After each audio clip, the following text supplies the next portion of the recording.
मेरे प्यारे विद्यार्थियों, जय हिंद। मिशन इंस्टीट्यूट के ऑनलाइन क्लास में आप सभी का विशेष स्वागत है। तो हम लोग जो है भारत की नदियों पर डिस्कस कर रहे थे और इसमें हिमालय क्षेत्र से निकलने वाली जो नदियां हैं उसको देखा, फिर प्रायद्वीपीय भारत की नदियों पर डिस्कस किए थे।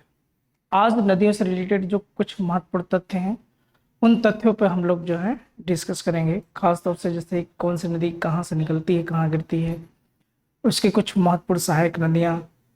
इसके बाद जो है हम लोग ये देखेंगे कि जो नदियों पर बने हुए नदी परियोजनाएं के तहत जो डैम हैं, विभिन्न बांध जो नदियों पर बने हुए हैं, वो कहाँ पर और कौन सा बांध किस नदी पर बना हुआ है। इसके बाद हम लोग देखेंगे जो कि नदी जो भारत के प्रमुख नगर हैं वो किस नदी के किनारे हैं। इससे रिलेटेड भी आपके सवाल पूछे जाते हैं। तो इन्हीं सब प्रश्नों को लेकर के हम लोग आज डिस्कस करेंगे। तो आइए हम लोग सबसे पहले देखते हैं विभिन्न नदियों को रिलेटेड जो तथ्य हैं। देखो, ब्रह्मपुत्र नदी जो कि आप जान रहे हो कि एक पूर्ववर्ती नदी है हिमालय क्षेत्र से, जो कि ट्रांस हिमालय के क्षेत्र से निकलती है कैलाश मानसरोवर झील के निकट जो चेमुयंगू ग्लेशियर से, और भारत में अरुणाचल प्रदेश में प्रवेश करती है। मैपिंग में पूरा आपने देखा था। और इसकी लंबाई जो कि कितनी है, 2900 किलोमीटर। तो टोटल इसकी लंबाई 2900 किलोमीटर है, जबकि भारत में लगभग 750 किलोमीटर जो क्षेत्र में ये प्रवाहित होती है, जहाँ की अरुणाचल प्रदेश आपका है और असम का मूल क्षेत्र है। तो यही कारण है कि भारत की गंगा से भी लंबी होने के बावजूद भी यह भारत में सबसे लंबी नदी नहीं है। तो भारत में लंबाई में जो प्रवाह है वो सबसे बड़ा प्रवाह, सबसे लंबा प्रवाह गंगा नदी का है। और यही कारण है कि हम लोग गंगा नदी को भारत की सबसे लंबी नदी के तौर पर जानते हैं। ये कहाँ पे गिरती है, आप जानते हैं कि बंगाल की खाड़ी में। और विश्व का सबसे बड़ा डेल्टा का निर्माण इन्हीं नदियों की सहायता से होता है, ब्रह्मपुत्र और गंगा, जिसे हम लोग बांग्लादेश में जमुना और पद्मा के नाम से जानते हैं। और इनके संयुक्त धारा को हम लोग मेघना के नाम से जानते हैं। और वही मेघना बंगाल की खाड़ी में गिरती है, जिसे हम लोग किस रूप में जानते हैं, जिसका डेल्टा जो बनता है सुंदरबन का डेल्टा। इसके किनारे जो प्रमुख शहर जैसे आपका गुवाहाटी है, तेजपुर है और जोरहाट, ये प्रमुख शहर हैं। फिर दूसरा जो हिमालय क्षेत्र की प्रमुख नदी है सिंधु नदी। सिंधु नदी भी मानसरोवर झील के निकट से निकलती है। ये इस ग्लेशियर का नाम है सानोख्वाब ग्लेशियर हिमनद, और ये कहाँ गिरती है, अरब सागर में। और भारत का जो मूल क्षेत्र है, जिस क्षेत्र से ये प्रवाहित होती है भारत में, वह वर्तमान का आपका लद्दाख प्रांत है और जम्मू कश्मीर का क्षेत्र। उसके बाद ये सीधे पाकिस्तान चली जाती है। ये 2880 किलोमीटर लंबी है। इसकी भी लंबाई भारत के क्षेत्र में बहुत ज़्यादा नहीं है, लगभग 900 किलोमीटर नियर अबाउट है। इसलिए ये भी भारत में लंबाई के दृष्टिकोण से बहुत लंबी नदी नहीं होगी। फिर इसके बाद हम लोग देखते हैं अगली नदी की बात अगर हम लोग करें तो वह आपकी गंगा नदी। और गंगा जो कि परीक्षा के दृष्टिकोण से आपने देखा कि एक लेक्चर हमने कंप्लीट सिर्फ गंगा पे लिया था, क्योंकि गंगा नदी का जो अपवाह तंत्र है वो भारत में सबसे बड़ा अपवाह तंत्र है। यही कारण है कि भारत में सबसे बड़ा मैदानी क्षेत्र किसके पास है, गंगा नदी के पास। और यही कारण है कि भारत में सबसे बड़ी जो जनसंख्या, सघन जनसंख्या है, वह गंगा नदी के मैदानी क्षेत्र में ही पाई जाती है। कहाँ से निकलती है गंगा, आप जानते हैं कि भागीरथी के नाम से निकलती है, गोमुख नामक स्थान से, गंगोत्री ग्लेशियर से निकलती है। और देवप्रयाग में इसका नाम क्या हो जाता है, गंगा, जहाँ पे अलकनंदा और भागीरथी दोनों नदियों का संगम होता है। कहाँ गिरती, ये भी बंगाल की खाड़ी में गिरती है। आप जानते हैं कि मूलधारा इसकी पद्मा के नाम से बांग्लादेश चली जाती है, और इसकी वितरिका जो कि हुगली नद के नाम से आपके पश्चिम बंगाल में प्रवाहित होती है, और वो भी बंगाल की खाड़ी में ही गिरती है। सुंदरबन के डेल्टा के क्षेत्र में दोनों जो है इसका धारा जो प्रवाह है, चाहे पद्मा का हो चाहे आपका हुगली का हो, दोनों जो है सुंदरबन के डेल्टा के क्षेत्र में ही गिरती है। इसकी लंबाई भारत में सबसे ज़्यादा है, 2525 किलोमीटर, जो कि यही कारण है कि ये भारत की सबसे लंबी नदी है।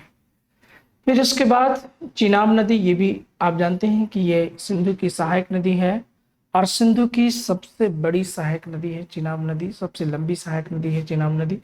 और ये कहाँ से निकलती है? ये बारालाचा दर्रा जो आपका है लाहौल स्पीति से, लाहौल स्पीति से बारालाचा दर्रा जो कि जम्मू कश्मीर के क्षेत्र में, और ये सिंधु की सहायक नदी है। और इसके किनारे जो प्रमुख नगर हैं जैसे कि शिमला है आपका है, और चंडीगढ़ और दिल्ली। दिल्ली हालांकि आपका यमुना नदी के किनारे है, ठीक।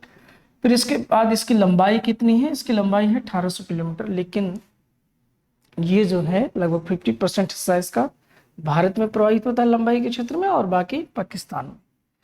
फिर इसके बाद गोदावरी, और गोदावरी आप जानते हैं जैसा कि प्रायद्वीपीय भारत की यह सबसे लंबी नदी है, प्रायद्वीपीय भारत की सबसे लंबी नदी है और भारत में प्रवाहित होने वाली नदियों में दूसरी सबसे लंबी नदी। गंगा के बाद अगर लंबाई में देखेंगे भारत में प्रवाह, वो गोदावरी का है, और ये कितना है? 1465 किलोमीटर, जो कि दूसरी सर्वाधिक लंबी नदी है। इसके बाद जैसे यमुना का स्थान आता है, जो हालांकि यमुना एक सहायक नदी के तौर पर है 1350 किलोमीटर के लगभग। लेकिन गंगा के बाद अगर कोई लंबी नदी है भारत में प्रवाहित होने वाली, तो वो है गोदावरी, और प्रायद्वीपीय भारत की भी सबसे लंबी नदी है, दक्षिण भारत की सबसे लंबी नदी है और बड़ी नदी भी है। ये कहाँ से निकलती है? हम लोग जानते हैं कि ये महाराष्ट्र के नासिक पहाड़ियों से निकलती है और दक्षिण पश्चिम में प्रवाहित होते हुए यह बंगाल की खाड़ी में डेल्टा का निर्माण करते हुए गिरती है। फिर इसके बाद हम लोग आगे बढ़ते हैं। वह आपके महत्वपूर्ण नदी सतलुज नदी है, और सतलुज नदी निकलती कहाँ से है? तो ये आप जानते हैं कि ये भी मानसरोवर झील के ही निकट एक उसके दक्षिण में झील है राकसताल। कौन सी झील है? राकसताल। और उस झील से निकल करके एक पाकिस्तान के पंजाब प्रांत के चिनाब नदी में जाकर के यह मिल जाती है।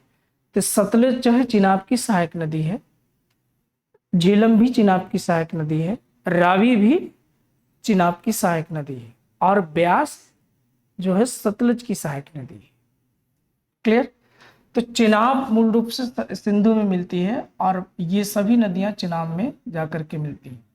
और सतलुज भी एक पूर्ववर्ती नदी है, अर्थात हिमालय के बनने से पहले प्रवाहित होने वाली नदी है। और इसकी कुल लंबाई कितनी है? 1440 किलोमीटर। फिर इसके बाद यमुना जैसा कि आप जानते हैं कि गंगा की प्रमुख सहायक नदी है, गंगा की सबसे बड़ी सहायक नदी है।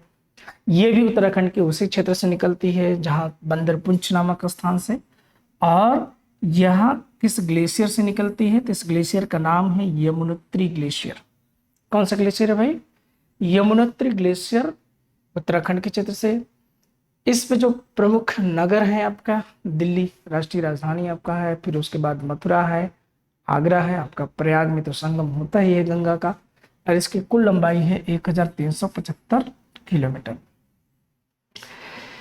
फिर इसके बाद जो है नदियों को अगर देखा जाए तो दक्षिण भारत में प्रवाहित होने वाली दूसरी सबसे महत्वपूर्ण नदी है, और वह है कृष्णा नदी। कौन सी नदी है? कृष्णा नदी।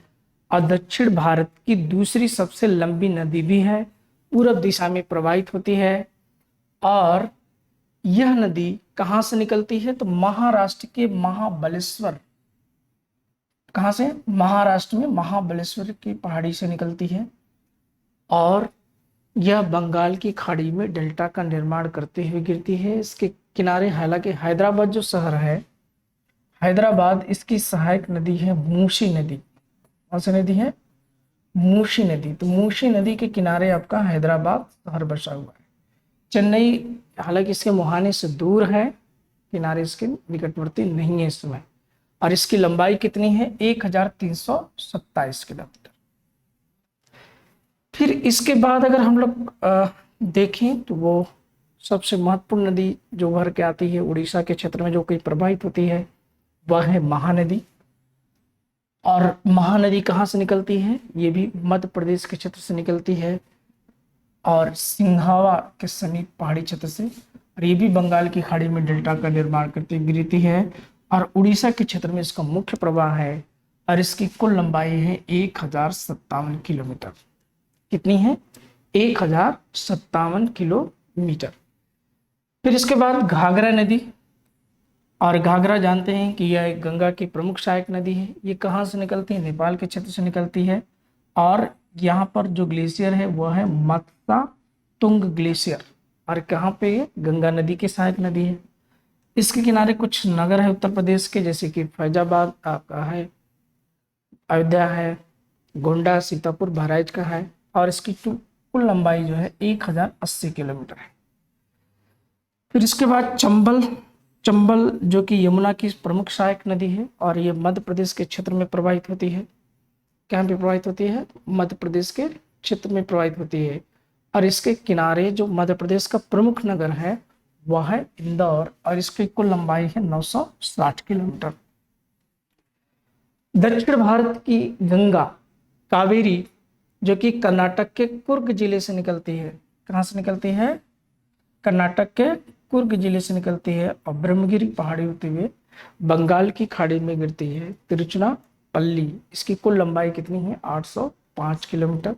और इसी नदी पर भारत की पहली नदी परियोजना शिव समुद्रम परियोजना का डेवलपमेंट किया गया था।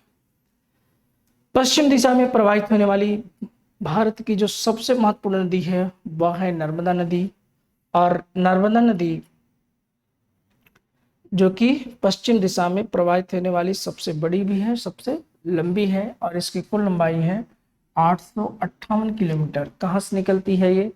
मध्य प्रदेश के अमरकंटक पहाड़ी से निकलती है और सतपुड़ा और विंध्य पर्वत श्रेणी के मध्य में प्रवाहित होने वाली नदी है। और इसके किनारे जो प्रमुख नगर है आपका जबलपुर और भेड़ाघाट, इस पर धुआंधार प्रमुख जलप्रपात है। इसके बाद ये कहाँ गिरती है? ये खंबात की खाड़ी में गिरती है और एस्चुरी का निर्माण करती है। क्या बनाती है? एस्चुरी का निर्माण करती है। और इसी के मुहाने पर आपका विश्व की सबसे ऊंची प्रतिमा है स्टैचू ऑफ यूनिटी, गुजरात प्रांत में साधु सेट द्वीप पर। फिर उसके बाद गंगा की एक प्रमुख सहायक नदी है सोन नदी जो कि अमरकंटक की पहाड़ी के हालांकि निकटवर्ती क्षेत्र से ही निकलती है और ये गंगा में जाकर के पटना के निकट मिलती है और इसकी कुल लंबाई है 780 किलोमीटर। इसके बाद अगर हम लोग देखें तो बिहार के क्षेत्र में जो सबसे ज्यादा बाढ़ लाने के लिए प्रसिद्ध नदी है वह है कोसी नदी जो कि गंगा की सहायक नदी है। और ये कहाँ से निकलती है? गोसाई धाम जो कि आपका नेपाल का क्षेत्र है और ये बिहार के भागलपुर में आकर के गंगा से मिलती है और इसकी कुल लंबाई है 730 किलोमीटर। झेलम जो कि चिनाब की सहायक नदी है और ये कहाँ से निकलती है? जम्मू कश्मीर के शेषनाग झील से निकलती है और चिनाब में पाकिस्तान में जाकर के यह मिल जाती है। इसकी कुल लंबाई कितनी है? 725 किलोमीटर। फिर इसी के बाद चिनाब की ही दूसरी प्रमुख सहायक नदी है जम्मू कश्मीर के क्षेत्र में रावी नदी जो कि कांगड़ा जिले से रोहतांग दर्रे के समीप से निकलती है। कहाँ से निकलती है ये? रोहतांग दर्रे के समीप से निकलती है। किसकी सहायक नदी है? चिनाब की और इसकी कुल लंबाई है 720 किलोमीटर। फिर इसके बाद इस के क्षेत्र में एक प्रमुख नदी है पश्चिम दिशा में प्रवाहित होने वाली, वो है ताप्ती नदी। ताप्ती नदी जो कि बैतूल जिले मध्य प्रदेश के मुल्ताई नगर के पास से निकलती है। ये भी खंबात की खाड़ी में गिरती है और इसके किनारे जो प्रमुख नगर है वो गुजरात का सूरत नगर है और इसकी कुल लंबाई है 724 किलोमीटर। रामगंगा जो कि गंगा की सहायक नदी है नैनीताल के निकट से निकलती है और यह गंगा में कन्नौज के पास आकर के मिलती है। इसके किनारे जो प्रमुख नगर है पनियाली और इसकी लंबाई है 690 किलोमीटर। फिर है गुजरात की माही नदी। आप जानते हैं कि माही नदी जो प्रसिद्ध है किसके लिए? कर्क रेखा को 2 बार काटने के लिए प्रसिद्ध है माही नदी।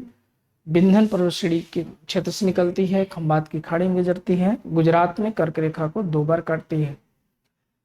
फिर घग्गर है, घग्गर जो है कालका के समीप हिमालय से निकलती है और राजस्थान के क्षेत्र में प्रवाहित होती है। हालांकि इसकी कुल लंबाई है 494 किलोमीटर। फिर बेतवा जो कि यमुना की सहायक नदी है, और ब्यास जो कि रोहतांग दर्रे से निकलती है ब्यास कुंड से, और ये सतलुज की सहायक नदी है पंजाब में। इन्हीं दोनों के संगम पे हरि के बैराज से इंदिरा नहर को निकाला जाता है। फिर है लूनी नदी। लूनी नदी जो कि अजमेर जिले में नागपहाड़ी अरावली परिक्षेत्र से निकलती है, कच्छ के रण में विलुप्त हो जाती है, और एक ऐसी नदी है जो कि गिरने से पहले ही समाप्त हो जाती है, अर्थात अपना जल ये समुद्र में गिरा नहीं पाती। इसकी लंबाई कितनी है? 450 किलोमीटर। गंडक जो कि गंगा की सहायक नदी है, मुजफ्फरपुर भागलपुर के निकट ये गंगा में मिलती है। साबरमती नदी जो कि आपके गुजरात की प्रमुख नदी है, और इसके किनारे अहमदाबाद हड़प्पा। फिर इसके बाद जो है हम लोगों को सबसे ज्यादा कंसंट्रेट करना है नदी परियोजनाओं को लेकर के। देखो, आजादी के बाद भारत एक ऐसी कृषि भूमि का देश बना जो कि पूरी तरीके से वर्षा पर निर्भर कृषि, और वर्षा पर निर्भर कृषि होने के कारण जो है इतनी बड़ी कृषि भूमि होने के बावजूद भी भारत बृहत्तम कृषि उत्पादक देश नहीं था। आज अगर हम लोग देखें तो दुनिया में, विश्व में भारत दूसरा बृहत खाद्यान्न उत्पादन वाला देश है। तो ये नदी परियोजनाओं का बहुत बड़ा योगदान है। इसीलिए आज़ादी के बाद प्रथम पंचवर्षीय योजना में भारत सरकार ने 3 बड़ी परियोजनाओं का डेवलपमेंट किया था। दामोदर घाटी परियोजना, और आपके भाखड़ा नागल और हीराकुंड परियोजना। इन 3 परियोजनाओं के माध्यम से हालांकि शुरुआत की गई, और आज के डेट में बहुत सारी परियोजनाएं हम लोगों के सामने हैं जो कि परीक्षा के दृष्टिकोण से बेहद महत्वपूर्ण थे। तो जो नदी परियोजनाएं होते हैं उनका क्या क्या लाभ होता है हम लोगों के लिए, तो ये मुख्य बिंदु हैं। जैसे कि सिंचाई, एक तो बहुत बड़ा साधन है सिंचाई के लिए, हम लोग इसका जल सबसे ज़्यादा इस्तेमाल करते हैं। फिर हम लोग जल विद्युत ऊर्जा, जितनी आप जम्मू कश्मीर के क्षेत्र में झेलम को देखिए, चिनाब को देखिए, रावी हो, ब्यास हो, सिंधु की सहायक नदियाँ जैसे किशन गंगा वगैरह हैं, सभी नदियों पर छोटी छोटी जल विद्युत परियोजनाएं डेवलप की गई हैं। और इन जल विद्युत परियोजनाओं के माध्यम से इन दूरस्थ जो आपका पहाड़ी वीरान क्षेत्र है, इन पहाड़ी क्षेत्रों में विद्युत ऊर्जा की आपूर्ति की जाती है जल विद्युत ऊर्जा के माध्यम से। और आप ये भी जानते हैं कि ये एक स्वच्छ ऊर्जा है। बाढ़ नियंत्रण में इनका बहुत बड़ा योगदान होता है। जैसे कि आप कोसी नदी, हालांकि कोसी नदी को कंट्रोल करने का बहुत प्रयास किया गया, लेकिन मार्ग परिवर्तन करने के कारण वैज्ञानिक उसमें सफलता बहुत अर्जित नहीं कर पाए हैं। लेकिन दामोदर घाटी परियोजना पूरी तरीके से पश्चिम बंगाल में सफल रही। जो एक समय पश्चिम बंगाल के लिए शोक हुआ करती थी, आज वह जो है पश्चिम बंगाल के लिए वरदान है। ठीक। दूसरा, पर्यावरण की रक्षा हम लोग कर सकते हैं जगह जगह पर। हालांकि पर्यावरण की रक्षा के साथ साथ नुकसान भी होता है। जैसे अगर हम आवश्यकता से अधिक जल का संग्रहण करते हैं तब, जैसे नर्मदा बचाओ आंदोलन का जो मुख्य उद्देश्य था, इस सरदार सरोवर जो डैम है गुजरात में, उस डैम की ऊंचाई को बढ़ाया ना जाए, लेकिन अंततः उसकी ऊंचाई बढ़ा दी गई। और उसके बढ़ाने से क्या हुआ कि मध्य प्रदेश के बहुत से वन क्षेत्र जो है उसमें डूब गए, जनजाति जो निवास स्थान थे वो डूब गए, बहुत से जीव जंतु सब डूब के मर गए। तो इससे पर्यावरण का नुकसान भी होता है, लेकिन एक अगर हम लिमिट में हैं, पर्यावरण की रक्षा भी इससे कर सकते हैं। अंतः स्थलीय नौ परिवहन का विकास होता है जगह जगह नदी परियोजनाओं के डेवलपमेंट करने से, और भू संरक्षण और मत्स्य पालन का भी डेवलपमेंट किया जा सकता है। अब आइए हम लोग देखिए भारत में जो महत्वपूर्ण नदी परियोजनाएं हैं। तो सबसे पहले जो भारत में आज़ादी के बाद पहली प्रथम परियोजना जो विकसित की गई थी, उसे हम लोग बोलते हैं दामोदर घाटी परियोजना। कौन सी परियोजना थी? दामोदर घाटी परियोजना। यह एक बहुउद्देशीय नदी परियोजना है। बहुउद्देशीय नदी परियोजनाओं का मूलतः 3 उद्देश्य होता है। एक, सिंचाई, दूसरा बाढ़ नियंत्रण, और तीसरा जल विद्युत ऊर्जा का उत्पादन, और बाकी मत्स्य पालन, ये सब सारी चीजें तो होंगी ही। और पश्चिम बंगाल वैसे भी जानते हैं कि मत्स्य उत्पादन में नंबर 1 स्थिति है उसकी। तो ये प्रथम बहुउद्देशीय परियोजना है।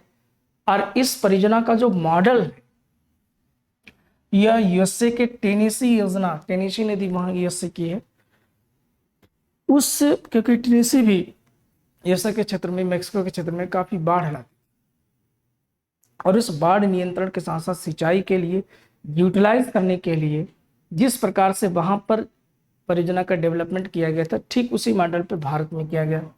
ये भी सवाल हम लोगों से पूछता है कि जो दामोदर घाटी परियोजना है किस नदी परियोजना के मॉडल पर निर्भर है। तो यह है टेनेसी नदी के। दामोदर नदी पहले कहाँ, किसका शोक कहा जाता है? ये इसे पश्चिम बंगाल का शोक कहा जाता था। इस परियोजना के तहत तिलैया बांध आपका है, कोनार बांध है, मैथन बांध है, पंचेत बांध है और दुर्गापुर बैराज का निर्माण किया। तो इस परियोजना के तहत महत्वपूर्ण कौन कौन से बांध हैं? तिलैया बांध, कोनार बांध, मैथन बांध, पंचेत बांध और दुर्गापुर बैराज, जहाँ के आप जानते हैं कि यह लौह इस्पात के उत्पादन का प्रमुख केंद्र है। तो ये जो डैम है, इन डैमों के माध्यम से सिंचाई परियोजनाओं के साथ साथ बाढ़ नियंत्रण का प्रमुख कार्य किया गया। इसका उद्देश्य आपको बता ही दिया गया। इसका मुख्य लाभ क्या रहा? झारखंड और पश्चिम बंगाल राज्यों को मिलता है। झारखंड में सिंचाई से ज़्यादा जो है, सबसे ज़्यादा इन परियोजनाओं का जो जल है उसको इस्पात उद्योग में सबसे ज़्यादा यूटिलाइज किया जाता है। फिर दूसरी कोसी परियोजना रही। हालांकि कोसी परियोजना अभी तक बहुत अच्छे रिजल्ट नहीं दे पाई है, बाढ़ नियंत्रण में बहुत सफल नहीं है। ये बात अलग है कि सिंचाई परियोजना के तहत ये सफल कुछ हद तक हुई है। इसे आज भी हम लोग बिहार का शोक कहते हैं। भारत और नेपाल की संयुक्त परियोजना है ये, और कोसी नदी पर निर्मल हनुमान नगर बैराज बनाए गए जिससे नहर वगैरह निकाली गई। इसका मुख्य उद्देश्य हालांकि बाढ़ नियंत्रण था, हालांकि ये योजना अभी भी सफल नहीं हो पाई। गंडक परियोजना किस नदी पर है? गंडक नदी। और गंडक आप जानते हैं कि गंगा की एक सहायक नदी है और यह भी भारत नेपाल की संयुक्त परियोजना है। इसका उद्देश्य भी सिंचाई और विद्युत ऊर्जा का उत्पादन करना है।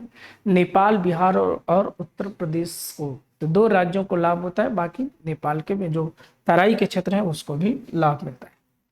आज़ादी के बाद दूसरी महत्वपूर्ण परियोजना में एक परियोजना थी हीराकुंड बांध परियोजना, और ये उड़ीसा और छत्तीसगढ़ की सीमा पर महानदी पर बना हुआ बांध है हीराकुंड, और भारत का आज भी सबसे लंबा बांध है। लगभग 5 किलोमीटर लंबाई का में है, लंबा बांध है ये। और महानदी डेल्टा क्षेत्र में बाढ़ नियंत्रण के लिए इस योजना का प्रारंभ किया गया था। हालांकि आज भी सिंचाई, बाढ़ नियंत्रण और विद्युत उत्पादन तीनों उद्देश्यों के यह परियोजना पूरी करती है। ये एक सफल परियोजना है भारत की। फिर उसके बाद है तुंगभद्रा नदी परियोजना। तुंगभद्रा नदी परियोजना, तुंगभद्रा नदी पे है। तुंगभद्रा नदी जो कि आप जानते हैं कि गोदावरी की एक सहायक नदी है। तो ये आंध्र प्रदेश के क्षेत्र में यह परियोजना है, और यह इसके साथ साथ कर्नाटक भी इसमें जुड़ा हुआ है। इसका मुख्य उद्देश्य है सिंचाई और विद्युत ऊर्जा का उत्पादन करना। फिर है नागार्जुन सागर परियोजना। नागार्जुन सागर परियोजना ये कहाँ पर है? दक्षिण भारत में कृष्णा नदी पर बना हुआ है, आंध्र प्रदेश में। और इसका जो नामकरण है, प्रसिद्ध बौद्ध संत जो थे दक्षिण भारत में काफी फेमस हुए थे, नागार्जुन, उनके नाम पर रखा गया है। इसका भी मुख्य उद्देश्य सिंचाई और विद्युत ऊर्जा का उत्पादन करना। तो ये 2 राज्य से प्रभावित होते हैं, एक कर्नाटक और दूसरा आपका आंध्र प्रदेश। भाखड़ा नागल परियोजना। भाखड़ा नागल परियोजना का विकास सतलज नदी पर किया गया था प्रथम पंचवर्षीय योजना के दौरान ही, और ये कहाँ के है? पंजाब में सतलज नदी में स्थित भारत की सबसे बड़ी बहुउद्देशीय परियोजना है। भूकंपीय क्षेत्र में स्थित विश्व का सबसे बड़ा, सबसे ऊंचा गुरुत्वीय बांध है, अर्थात भूकंप जोन नंबर 5 में है। और अब भूकंप में देखा था कि हिमालय का जो क्षेत्र है वो सर्वाधिक तीव्रता वाले भूकंप के क्षेत्र में है। अर्थात जब भी यहाँ पर भूकंप आएगा, हाई रिएक्टर का भूकंप होगा, और ऐसी स्थिति में इस डैम के टूटने की संभावना ज्यादा है। इसमें 2 डैम है, एक भाखड़ा है और दूसरा नागल बांध है। इस बांध के पीछे बनी झील का नाम है गोविंद सागर, जो कि सिखों के 10वें गुरु गोविंद सिंह के नाम पर है। इसकी सहायक इंदिरा गांधी परियोजना के तहत राजस्थान के लिए इंदिरा नहर का विकास किया गया है। तो भाखड़ा नागल जो परियोजना है उसके जल का अगर सिंचाई के लिए किसी नहर के माध्यम से प्रयोग होता है तो वो सबसे ज्यादा है प्रयोग जो है इंदिरा नहर के माध्यम से होता है। और यह नहर कहाँ से निकलती है? हर के बैराज से। भारत की सबसे बड़ी नहर प्रणाली भी है ये, और इस परियोजना का जो मुख्य उद्देश्य था सिंचाई और विद्युत ऊर्जा का उत्पादन करना।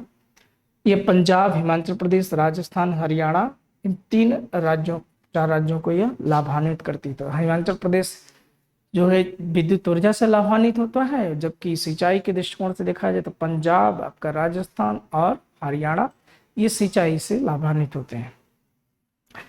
इसके बाद है थीन बांध परियोजना। कौन सी परियोजना है? थीन बांध परियोजना। ये जमनालाल बाजार के माध्यम से बना हुआ है, पंजाब में रावी नदी पर है और इसका मुख्य उद्देश्य है सिंचाई और विद्युत ऊर्जा का उत्पादन करना। चंबल घाटी परियोजना, चंबल नदी जो कि मध्य प्रदेश के क्षेत्र में है और यह मध्य प्रदेश और राजस्थान की संयुक्त परियोजना है। इस योजना के तहत मध्य प्रदेश में गांधी सागर बांध बना हुआ है। कौन सा बांध है? गांधी सागर बांध। किस राज्य में? मध्य प्रदेश में। और दूसरा बांध है इसमें राणा प्रताप सागर, और तीसरा बांध है जवाहर सागर, और एक है कोटा बैराज। तो कोटा जो आपका चंबल नदी के किनारे ही राजस्थान का जो प्रमुख शहर है, शैक्षिक नगरी है, शिक्षा के लिए वो भी जाना जाता है। आप जानते हैं कि IIT और PMT की तैयारी करने के लिए, मेडिकल और इंजीनियरिंग के एंट्रेंस की तैयारी करने के लिए लोग यहाँ पर जाते हैं। और ये किस नदी के किनारे है? चंबल नदी के किनारे। ओके, इसका उद्देश्य क्या था? इसका सबसे बड़ा उद्देश्य था मृदा का संरक्षण करना और सिंचाई करना और विद्युत ऊर्जा का उत्पादन करना। क्यों मृदा का संरक्षण? क्यों? क्योंकि चंबल नदी जब वर्षा होती थी इस क्षेत्र में, तो आज भी मृदा का अपरदन बहुत ज्यादा होता है इस क्षेत्र में। क्यों? इसलिए होता है क्योंकि वनस्पतियों का अभाव है इस क्षेत्र में, वर्षा बहुत ज्यादा होती नहीं है, शुष्क क्षेत्र है और वनस्पतियां छोटी छोटी होती हैं, और जिसके कारण से जब भी वर्षा होती है तो मृदा का अपरदन बहुत ज्यादा होता है, वहां खड्डों का निर्माण होता है मृदा के क्षेत्र में। और ऐसी स्थिति में मृदा के संरक्षण के लिए, मृदा बहुत ज्यादा बहाव ना हो जाए, तो बड़ जगह जगह डैम बना करके इसका संरक्षण किया गया है। ओके, फिर इसके बाद जो है नर्मदा घाटी परियोजना। और नर्मदा घाटी परियोजना सबसे विवादित परियोजनाओं में रही भारत की। पर्यावरणविद, जो प्रसिद्ध पर्यावरणविद रहे भारत में, इस परियोजना को लेकर के लगातार विरोध करते रहे हैं। हालांकि उनका विरोध का कोई मायने नहीं रहा है। कितनी जनजाति समुदायों ने जल सत्याग्रह किया, यहाँ तक कि कुछ लोग जल समाधि भी ले लिए, समाप्ति ही हो गए, है ना। लेकिन सरकार पे इसका बहुत ज्यादा प्रभाव नहीं पड़ा और अंततः ये परियोजना को कार्यान्वित कर ही दिया गया और प्रधानमंत्री नरेंद्र मोदी ने इसका उद्घाटन भी कर दिया। ये कार्य इसका कंप्लीट हो चुका है। तो आइए देखा जाए, इस परियोजना के तहत 5 बड़े बांध का निर्माण किया गया, जिसमें सबसे बड़ा बांध आपका कौन है? सरदार सरोवर बांध, जो कि गुजरात प्रांत में है। तो कौन कौन से बांध है इसमें? इसमें आपका बांध है रानी अवंती सागर है, जिसमें बरगी बांध, कौन सा बांध है ये? बरगी बांध से निर्मित है। फिर इंदिरा सागर है, सरदार सरोवर बांध है, महेश्वर बांध है और ओमकारेश्वर बांध है। तो सरदार सरोवर, महेश्वर और ओमकारेश्वर, ये सभी गुजरात के क्षेत्र में बने हुए डैम है। तो 5 बांध, और जो आपका ये रानी अवंती है, बरगी बांध, ये मध्य प्रदेश के क्षेत्र। तो इन 5 बांधों का संयुक्त परियोजना नर्मदा घाटी परियोजना। इस परियोजना का जो मुख्य उद्देश्य था सिंचाई करना, जल विद्युत ऊर्जा और मृदा का संरक्षण, जो कि कुछ क्षेत्रों में था। हालांकि सरदार सरोवर बांध जो है मध्य प्रदेश, गुजरात, महाराष्ट्र और राजस्थान की संयुक्त परियोजना है, और इसको लेकर के जो प्रसिद्ध पर्यावरणविद के रूप में हम लोग जानते हैं, जिनको मेधा पाटेकर ने एक आंदोलन चलाया था, नर्मदा बचाओ आंदोलन। तो ये कभी कभार हम लोग से पर्यावरण से रिलेटेड क्वेश्चन आता है कि नर्मदा बचाओ आंदोलन का संबंध किससे है। तो ध्यान रखिएगा, नर्मदा बचाओ आंदोलन का जो संबंध है वो नर्मदा घाटी परियोजना के विरोध के लेकर के। इसमें विरोध क्या था कि बांध या तो पहले तो निर्मित ना किए जाए, दूसरी तरफ अगर बांध बन रहे हैं तो उनकी ऊंचाई बहुत ज़्यादा ना रखी जाए, जिससे जल भराव बहुत बड़े एरिया में ना होने पाए और जीव जंतु और मानव को भी बचाया जाए। ये बड़ी परियोजनाएं थी भारत की, जिनको हम लोगों ने थोड़ा सा विस्तार से जाना। अब देखिए छोटी छोटी जो कुछ परियोजनाएं हैं जो आपसे सिर्फ पूछता है कि ये किस नदी पर बने हुए डैम या परियोजना है, तो आइए उनको भी हम लोग डिस्कस कर लेते हैं। तो इसमें जैसे कि मैराक्षी परियोजना है आपका, ये किस नदी पर है? मैराक्षी नदी, पश्चिम बंगाल। कहाँ पर है? मैराक्षी नदी पश्चिम बंगाल में है। फिर इसके बाद है फरक्का। तो फरक्का जानते हैं कि बैराज है ये पश्चिम बंगाल में, जहाँ से हुगली नदी के लिए जल प्रवाहित किया जाता है। ये पश्चिम बंगाल गंगा भागीरथी, पश्चिम बंगाल। काकरा पार परियोजना ताप्ती नदी पर है जो कि गुजरात में है, ये जल विद्युत परियोजना है। फिर उकाई परियोजना है, ये भी ताप्ती नदी पर गुजरात में, ये भी जल विद्युत परियोजना है। फिर है पोचमपाद परियोजना, ये गोदावरी नदी पर है, कर्नाटक में। इसका मुख्य जो टारगेट है वो सिंचाई है, फिर जल विद्युत हो जाए। फिर इसके बाद रिहंद परियोजना है, उत्तर प्रदेश के सबसे बड़े बांध में रिहंद बांध, जिससे गोविंद वल्लभ पंत सागर झील का, कृत्रिम झील का निर्माण होता है, जो कि बहुत बड़ी झील है, भारत की सबसे बड़ी कृत्रिम झील। फिर इसके बाद है इदुक्की, कौन सी परियोजना है? इदुक्की। और यह इदुक्की परियोजना कहाँ पर है? पेरियार नदी पर, केरल में।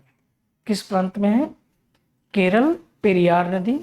फिर माता टीला बांध, माता टीला परियोजना, ये कि बेतवा नदी पर, किस राज्य में है ये? मध्य प्रदेश में।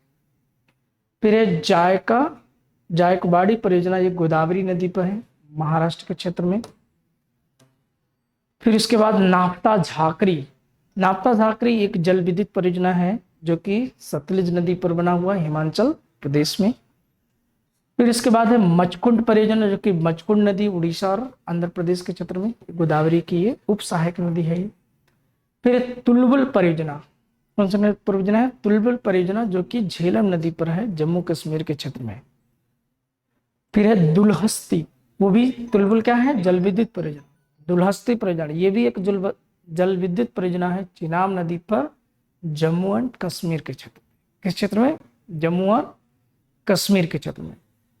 फिर इसके बाद है कोयना परियोजना, आपकी कोयना नदी महाराष्ट्र में है। सलाल परियोजना, ये भी एक जल विद्युत परियोजना है, चिनाब नदी, जम्मू कश्मीर के क्षेत्र में। फिर है टनकपुर परियोजना, महाकाली नदी, भारत नेपाल सीमा पर, उत्तर प्रदेश में। और साबरमती परियोजना, साबरमती नदी, गुजरात। शारदा परियोजना, शारदा नदी उत्तर प्रदेश में, उत्तर प्रदेश की बड़ी जो है नहर परियोजना है ये। बाढ़ सागर परियोजना, सोन नदी, जो कि मध्य प्रदेश में, हालांकि ये 3 राज्यों की संयुक्त परियोजना है। इसके अलावा इसमें जो है आपका उत्तर प्रदेश है और बिहार, 3 राज्यों को इस परियोजना से लाभ मिलेगा है, बाढ़ सागर परियोजना। लेकिन इसका मुख्य केंद्र बिंदु कहाँ रहा है? मध्य प्रदेश। तो उत्तर प्रदेश के कुछ जिले, जैसे कि मिर्जापुर जिले में, उस समय प्रधानमंत्री ने इसका उद्घाटन किया था जा करके। और बिहार के कुछ जिले हैं जो इसके, और मध्य प्रदेश का क्षेत्र है। फिर मैचूर परियोजना, जो कि कावेरी नदी पर तमिलनाडु में बना हुआ है। कौन सा परियोजना? मैचूर परियोजना, कावेरी नदी, तमिलनाडु। फिर इसके बाद है सबरगिरी परियोजना, पंबाका की, केरल में। और श्रीशैलम परियोजना, कृष्णा नदी, कर्नाटक में। अब देखिए नदियों पर कुछ जो है वाटरफॉल्स बनते हैं। तो जब नदियां पहाड़ी क्षेत्रों से गुजरती हैं, पर्वतीय क्षेत्रों से गुजरती हैं, तो पहाड़ियों में अचानक नदी का मार्ग समाप्त हो जाता है एक तरीके से। तो वहां से क्या होता है, तो ऊपर से जल जब गिरता है तो झरने का निर्माण या प्रपात का निर्माण होता है। तो इस प्रकार के प्रपात हम लोगों को नियाग्रा जलप्रपात मिला था, जो कि दक्षिण अमेरिका के क्षेत्र में, जो विश्व का सबसे ऊंचा जलप्रपात के तौर पर जानते हैं हम लोग। तो आइए देखा जाए कुछ जो जलप्रपात हैं भारत में, उन जलप्रपातों को देख लीजिए। चित्रकूट जलप्रपात, चित्रकूट जलप्रपात जो कि छत्तीसगढ़ के क्षेत्र में है, बस्तर जिले में। और ये किस नदी पर है? इंद्रावती नदी पर। किस नदी पर है ये? इंद्रावती नदी पर है। इसे भारत का नियाग्रा जलप्रपात करते हैं। हालांकि नियाग्रा जलप्रपात जो संयुक्त राज्य हडसन नदी, हडसन रिवर पे संयुक्त राज्य अमेरिका में है, जो विश्व का सबसे चौड़ा जलप्रपात है। तो इसे भी जो है भारत का नियाग्रा जलप्रपात के नाम से जाना जाता है। इसकी ऊंचाई बहुत ज्यादा नहीं है, लगभग 90 मीटर है और 90 फुट है। फिर इसके बाद जो है आपकी परियोजना है यन्ना जलप्रपात। अगला जलप्रपात है यन्ना जलप्रपात। ये कहाँ पर है? मध्य प्रदेश के महाबलेश्वर के समीप नर्मदा नदी पर स्थित है। और इस जलप्रपात की ऊंचाई कितनी? 183 मीटर। तो देखो इसमें जो सबसे ऊंचे जलप्रपात है वो तो बहुत महत्वपूर्ण होंगे, जिसमें महात्मा गांधी या जोग या गरसुप्पा जलप्रपात इसे हम लोग बोलते हैं। पहले ही सबसे ऊंचा जलप्रपात के तौर पर इसे जाना जाता था, लेकिन इस समय भारत में जो सबसे ऊंचा जलप्रपात है वो पुचिकल जलप्रपात। कौन सा है? पुचिकल। महात्मा गांधी का नाम दिया गया इसको, और इसी को जोग जलप्रपात के नाम से भी जाना जाता है, जोग जगरसुप्पा। और ये किस नदी पर है? तो ये शरावती नदी से, या सरस्वती नदी किस राज्य में है? ये कर्नाटक प्रांत में है आपका। कर्नाटक प्रांत में सरस्वती नदी पर स्थित है और इस जलप्रपात की ऊंचाई है 255 मीटर। तो कभी कभार इससे रिलेटेड सवाल आते हैं कि भारत का सबसे ऊंचा जलप्रपात के तौर पर, लेकिन कूचिकल का आपको ध्यान रखना है कि कूचिकल भारत का सबसे ऊंचा प्रपात है जो कि हुंडरू नदी पर है। लेकिन ये जो है, अगर विकल्प नहीं है तब इसका स्थान हम लोग देखेंगे। अगले जलप्रपात के तौर पर अगर हम लोग देखें तो वह है किलियूर जलप्रपात। कौन सा जलप्रपात है? किलियूर जलप्रपात है, तमिलनाडु राज्य में किलियूर नदी पर। और शिव समुद्रम जलप्रपात, जो कि शिव समुद्रम नदी परियोजना भी हम लोगों ने देखा कावेरी नदी पर, ठीक उसी प्रकार से शिव समुद्रम जलप्रपात कावेरी नदी पर है। और यह किस राज्य में है? कर्नाटक में। तो कावेरी कर्नाटक में कावेरी नदी पर है शिव समुद्रम जलप्रपात। तो कर्नाटक में बहुत से जलप्रपात है और यह 90 मीटर ऊंचा है। इसके बाद है चुलिया जलप्रपात, जो कि मध्य प्रदेश के क्षेत्र में है। किस पर है? मध्य प्रदेश में। और किस नदी पर है? ये चंबल नदी पर। देखो, जलप्रपात जितने हैं सब पर्यटन स्थल हैं, पर्यटन केंद्र हैं, जहाँ सब लोग जाते हैं देखने के लिए। फिर इसके बाद जो है वसुधारा जलप्रपात है, जो कि उत्तराखंड में है, अलकनंदा नदी पर। किस नदी पर है? अलकनंदा नदी पर। फिर है पुनासा जलप्रपात चंबल नदी पर, राजस्थान में। पुनासा जलप्रपात चंबल नदी, राजस्थान। फिर है गोकक जलप्रपात आपका, ये भी कर्नाटक के क्षेत्र में, देख रहे हैं ना, गोकक जलप्रपात, ये भी कर्नाटक के क्षेत्र में है और बेलगाम जिले में गोकक नदी पर, छोटी छोटी नदी है ये। धुआंधार जलप्रपात बहुत फेमस जलप्रपात है मध्य प्रदेश में, जबलपुर के निकट, बहुत सुंदर स्थान भी है। और एक किस नदी पर है? नर्मदा नदी पर। फिर है चचाई जलप्रपात, जो कि मध्य प्रदेश के क्षेत्र में है, बीहड़ नदी पर। और बिहार जलप्रपात आपका टोस नदी पर है। और दूध सागर, ये भी काफी प्रसिद्ध है, दूध सागर जलप्रपात, मांडवी नदी, गोवा। तो जो गोवा का दूध सागर जलप्रपात, जब कभी आप कोंकण रेलवे से गुजरिए, कोंकण रेलवे से गुजरते समय आपको दूध सागर जलप्रपात दिखाई देगा, अगर कभी उधर से गुजरने का आपको मौका मिलता है तो। ठीक, किस नदी पर है ये? मांडवी नदी पर है। किस राज्य में है? गोवा तथा कर्नाटक की सीमा पर स्थित है। कौन सा जलप्रपात? दूध सागर जल। फिर है मधार जलप्रपात, और ये है चंबल नदी पर। कौन सा? मधार जलप्रपात, चंबल नदी। इसके बाद पायकारा जलप्रपात आपका है तमिलनाडु में, नीलगिरी की पहाड़ियों में स्थित है। और ये जो है जल विद्युत ऊर्जा के उत्पादन के लिए इस पर प्रयोग भी चल रहा है। फुंडरू जलप्रपात, जो कि झारखंड राज्य में है, स्वर्णरेखा नदी पर है ये। किस नदी पर है? स्वर्णरेखा नदी पर। इसकी ऊंचाई लगभग है 74 मीटर। फिर भारत का सबसे ऊंचा जलप्रपात कूचिकल जलप्रपात, और ये कहाँ पर है? कर्नाटक प्रांत में ही है, शिमोगा जिले में, बराही नदी पर। किस नदी पर है? बराही नदी पर, शिमोगा जिला, कर्नाटक, कूचिकल जलप्रपात, जो भारत का सबसे ऊंचा जलप्रपात है, लगभग 455 मीटर इसकी ऊंचाई है। फिर एक लिस्ट आपसे मैं डिस्कस कर लेता हूँ, जो नदियों के किनारे बने प्रमुख नगर हैं उनको जो है हम लोग एक नज़र में देख लेते हैं। हालांकि नोट्स में मैंने इसको दे रखा है सारी चीज़ें, लेकिन आपसे डिस्कस करना हमारी जिम्मेदारी है। आगरा आप जानते हैं कि यमुना नदी के किनारे है उत्तर प्रदेश में। अहमदाबाद साबरमती नदी के किनारे गुजरात में। आपका प्रयागराज इलाहाबाद, गंगा नदी उत्तर प्रदेश। अयोध्या सरैया घाघरा नदी उत्तर प्रदेश। बद्रीनाथ गंगा, ठीक। तो गंगा में कौन सी नदी है? ये अलकनंदा। अलकनंदा नदी उत्तराखंड। फिर उसके बाद है कोलकाता, हुगली नदी पश्चिम बंगाल, कटक उड़ीसा महानदी के किनारे, और नई दिल्ली आपका जानते ही हैं कि यमुना नदी के किनारे है ये, यमुना नदी के किनारे दिल्ली। डिब्रूगढ़ जो कि ब्रह्मपुत्र नदी के किनारे असम में है, फिरोजपुर सतलज नदी पंजाब में, और गुवाहाटी ब्रह्मपुत्र नदी असम में, हरिद्वार गंगा नदी उत्तराखंड में, और हैदराबाद, ये भी काफी कई बार एग्जाम में आ चुका है ये, हैदराबाद मूसी जो कि वर्तमान में किस प्रांत में है, तेलंगाना। जबलपुर नर्मदा नदी मध्य प्रदेश में।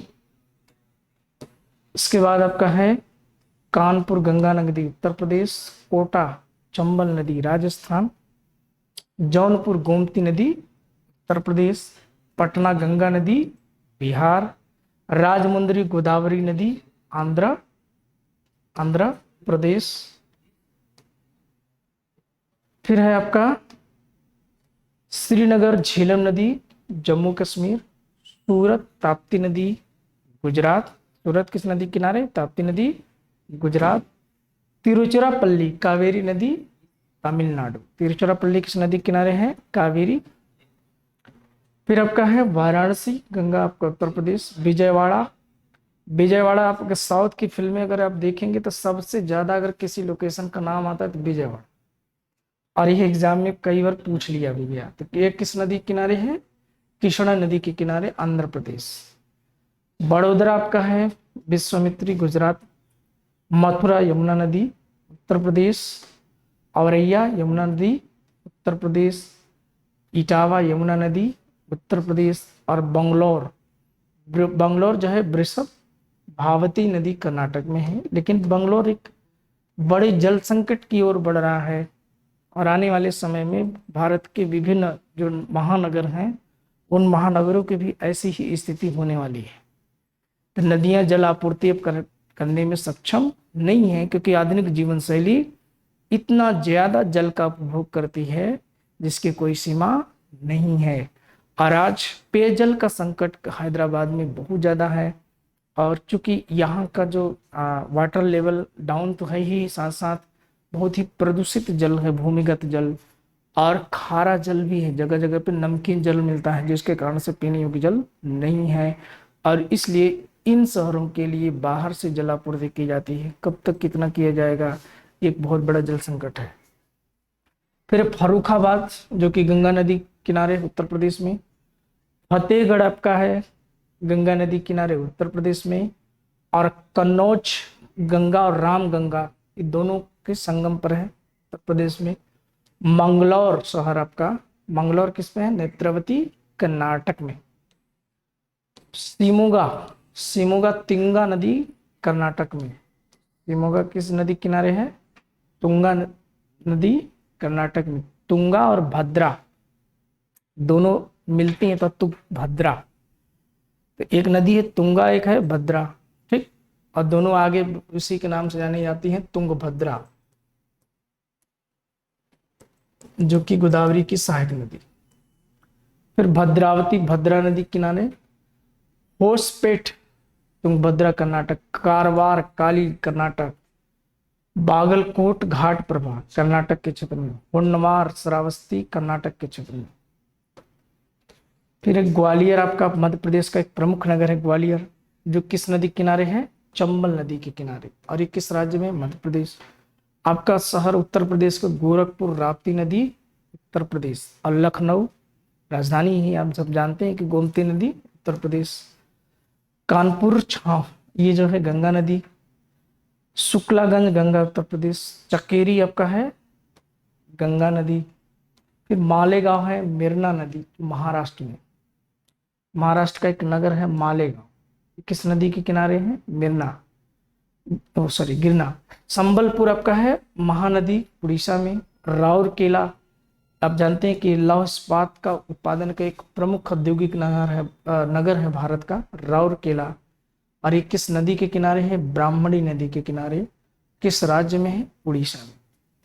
पुणे आपका है मूथा नदी के किनारे महाराष्ट्र में।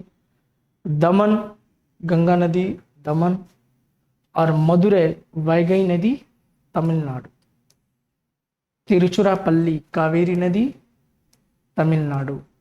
चेन्नई है अडयार, अडयार जो कि उसकी सहायक नदी है आपकी कृष्णा की, अडयार नदी तमिलनाडु। कोयम्बटूर नोयार तमिलनाडु, और ईरोड है आपका कावेरी नदी तमिलनाडु। फिर उसके बाद भरूच नर्मदा नदी गुजरात। करजत है उल्हास नदी महाराष्ट्र। और नासिक जो है किस नदी के किनारे है, कि प्रसिद्ध नगर है ये, गोदावरी नदी महाराष्ट्र। और आप जानते हैं कि यहाँ पर भी कुंभ मेले का आयोजन होता है। फिर महाड़ सावित्री महाराष्ट्र। नांदेड़ गोदावरी नदी महाराष्ट्र। दक्षिण भारत का एक प्रमुख नगर है आपका नेल्लोर, जो कि पेन्नार नदी पर है आंध्र प्रदेश में। निजामाबाद है आपका गोदावरी नदी आंध्र प्रदेश में। सांगली नगर है कृष्णा नदी महाराष्ट्र में। कराड़ है कृष्णा नदी महाराष्ट्र में। हाजीपुर गंगा बिहार, हाजीपुर कहाँ है, गंगा बिहार। और उज्जैन जो कि एक प्रमुख तीर्थ नगर है, कि क्षिप्रा या शिप्रा नदी के किनारे है। और यहाँ पर भी आप जानते हैं कि कुंभ मेले का आयोजन होता है। तो कुंभ मेला एक तो क्षिप्रा नदी उज्जैन, दूसरा गोदावरी नदी नासिक, गोदावरी नदी नासिक। और तीसरा आप जानते हैं हरिद्वार में लगता है, जो कि गंगा नदी है। और प्रयागराज में तो गंगा और यमुना का संगम ही है। फिर इसके बाद जो है ये रहे प्रमुख नगर आपके, जो एग्जाम के बेसिस से एग्जाम में काफ़ी हद तक सवाल इससे आए हुए हैं, तो इनको हम लोगों ने देख लिया। अब नदियों से रिलेटेड जो महत्वपूर्ण फैक्ट थे वो भी कंप्लीट हुए। इसके बाद हम लोग डिस्कस करेंगे भारत की मृदा पर। जो अगला टॉपिक हम होगा भारत की मिट्टी। मृदा पढ़ने के बाद हम लोग भारतीय कृषि की ओर बढ़ेंगे। फिर उसके बाद खनिज वगैरह पढ़ेंगे। फिर देखेंगे जनसंख्या को भी देख लेंगे, और भारत की वन संपदा को देखेंगे। ऐसे धीरे धीरे आगे बढ़ते चले जाएंगे। तो ये रहा आज का नदियों से रिलेटेड महत्वपूर्ण फैक्ट, जिस पे हम लोगों ने डिस्कस किया। फिर अगले टॉपिक में आपसे पुनः मुलाकात होगी। तब तक के लिए जय हिंद।